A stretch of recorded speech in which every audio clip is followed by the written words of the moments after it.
Hello and welcome to South Today. Tonight on the programme, justice and rehabilitation. The reformed drug addict and the judge who jailed him now teaming up to try and help drug users break their habit. How many judges will walk alongside someone that they sent to prison?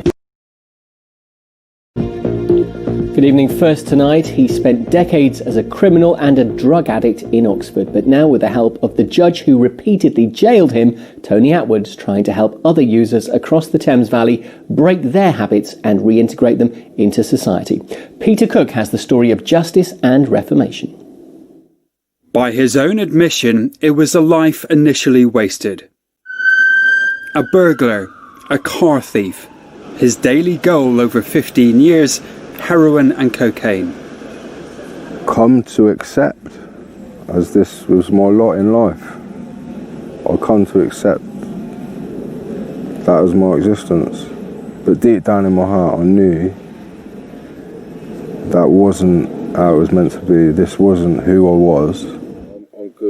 But now that goal is extraordinarily different. The mission is to provide safe and secure, supported accommodation for those leaving residential treatment. And the vision is to start with 1-2 properties in Berkshire, supporting the community. Tony spent a year in a drug treatment programme at Yeldall Manor near Reading. Another year in supported housing to help him integrate back into society.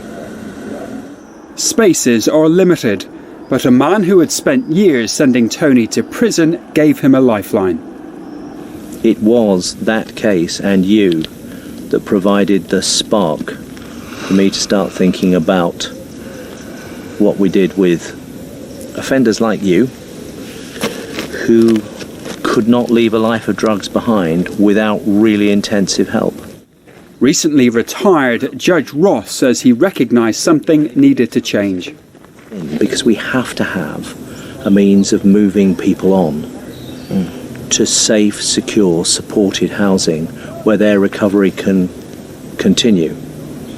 And after all, 95% of all acquisitive crime, burglaries, thefts, etc., in the UK has drugs and alcohol addiction lying behind it. Well, it's a no-brainer, isn't it? If we can get people away from drugs and alcohol, help them on the road to recovery, they won't be offending. Former adversaries, now friends. How many judges will walk alongside someone that they sent to prison and have conversations as two mature adults talking in friendly terms about the past, the present, and the possibilities of the future? He's now calling for more investments in rehabilitation programmes. So what do the public want? Do they want longer and more frequent prison sentences? Or do they want less crime? Just think of the cost to the prison system if the Ministry of Justice put the money into residential rehabilitation. Just think of the reduction in cost to society in terms of crime. The government says it provides a vast array of support for addicts in prison and once they've been released to help reduce reoffending. And that more than 4,000 offenders enter treatment programmes every month. Once the gamekeeper, Judge Ross has now become a guardian of Tony's new charity Hope and Vision.